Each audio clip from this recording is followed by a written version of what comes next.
Hello and welcome to Esther's Gardening Adventures.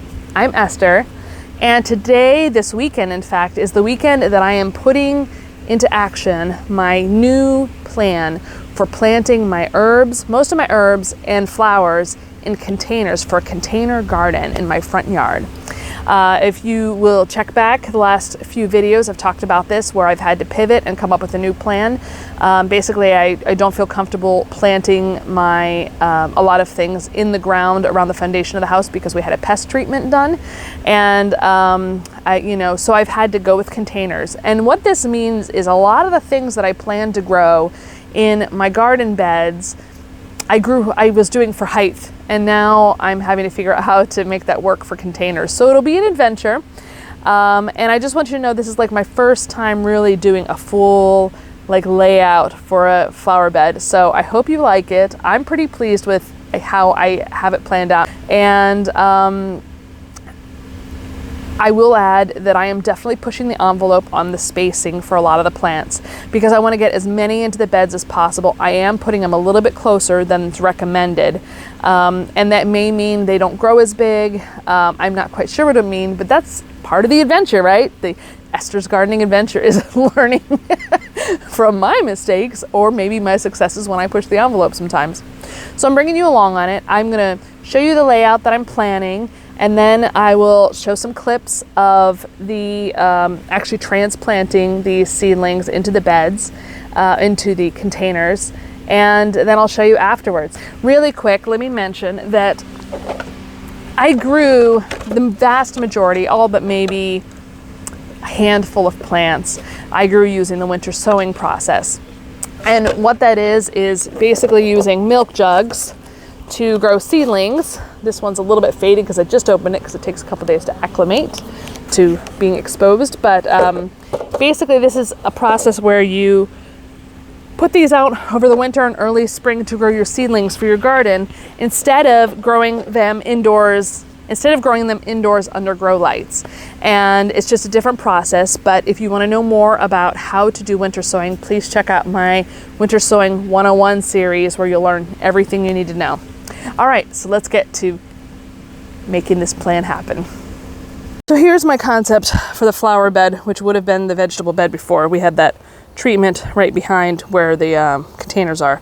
I have decided to make this kind of a tiered look, and how I did that was, you know those white blocks I have?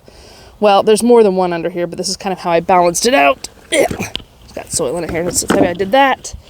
And then I did a stack here, so nice and stable. So you can see on the side how it raised it up some. So here's where I'm at conceptually. You can see I've come up with a general plan. So this is my catnip. This is basil. My winter sown basil did not grow, just like last year it didn't grow. I don't think the sweet basil likes to be grown that way. I do have broadleaf basil, which I'm also going to transplant into here. And so yesterday when I was at the local nursery, I got this. It has a lot of basil plants, so I'm going to use a few in this bed, 2 in this bed probably, and then some in my tomato bed, some in other beds, because I want it kind of interspersed all over the place because it helps the flavor of tomatoes, brings in pollinators when it goes to seed. Anyway, over here we have our chocolate mint, which I'm going to transplant. This is lemon balm. This is the zinnias, which are not going to all fit in here. I'm probably going to have to put some in that. But I wanted some, one of the things I didn't plan for when I didn't know I would have to switch to containers was I didn't plan for any low-level plants to kind of border the big plants. And so yesterday was when I was at the nursery, I got this ageratum flower. I love these little purple puffs. There's 3 or 4 plants per container, and I'm going to put 1 or 2 in the front of this, a couple in the front of that, and maybe intersperse them a couple other places throughout the bed to kind of create some low-level attraction. That's where I plan on put the globe amaranth in addition to 1 or 2 of the zinnias. That's where I'm going to put the bee balm. I'm going to put the calendula here. These are the large head marigolds, and I figured it'd be really nice to have some orange, have some kind of like orange and yellow here, orange here, and then purple in the back with a salvia. Yesterday I planted up a few Gaillardia Indian baskets, my single pink dwarf aster that grew in my winter sowing container yesterday, or this year, a baby marigold that I winter sowed, lavender from the nursery, and lavender from my winter sowing container. This is going to be my container for sage. I have a broadleaf sage seedlings in the house that I need to harden off. They're just getting their first set of true leaves. But when I was at the nursery yesterday, I saw this multicolored, tricolored, variegated sage. I was so excited when I saw it. I love variegated looking plants, and so I'm really looking forward to having that in the back of this bed. I'm also going to move this sage plant. So this is a small pot that I, for the last year, have had my rosemary and some sage in, and I think I'm going to separate them, put the rosemary in this pot because it really needs something more. Put the sage over here, and I think that covers most of it. Margaret's Orange Cosmos. This is from my friend Anne. I think it's her mother or grandmother's cosmos. She sent me some seeds, so we have one plant there. So I'll probably end up putting some of the ageratum in front of that. So I think I have a basic plan. I will probably not be able to fit everything here, but I think I have a general concept. This is my first year doing containers for flowers, so I do not have a specific recommendation. But I do know that generally they need potting mix, not gardening soil.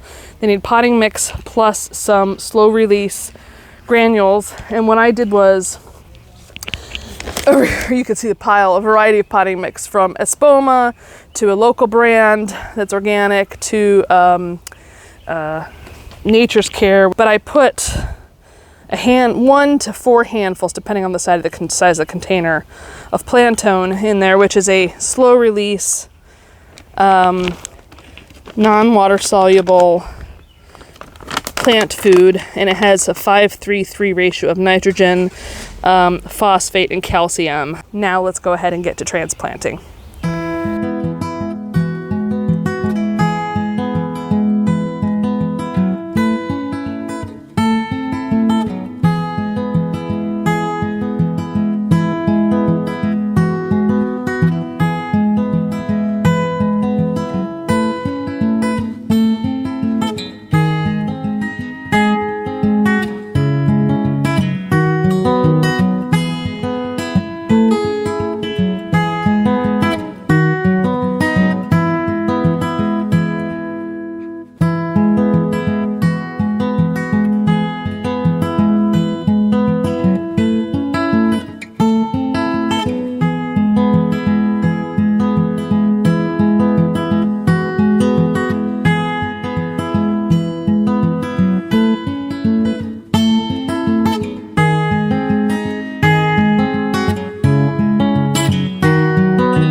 Here's the end result, guys. I am so thrilled with how it turned out. I switched the white container with the brown one because I think it makes a better tiered look. And I think overall I'm pretty happy with how things have turned out so far. So now the next thing to see is how everything grows out. I can't wait to see everything fill out and flower. And next weekend I'll be checking in. I have a couple of the things I've done to the garden this weekend that I haven't talked about in this video, so I'm looking forward to doing a garden tour either during the week or next weekend. And my next big step will be planting out my tomatoes, which is going to be majority in containers. So I look forward to sharing that with you as well. Yay! Guys, I have to say, I think it turned out way better than I had hoped. You know, there's still could be a million things that could go wrong, but I feel like it looks like a legit container garden.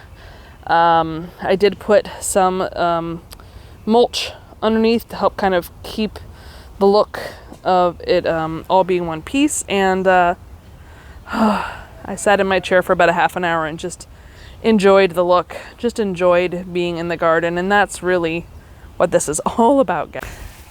That's it for this video. If you enjoyed it, please hit that like button. If you aren't already a subscriber, please consider doing so.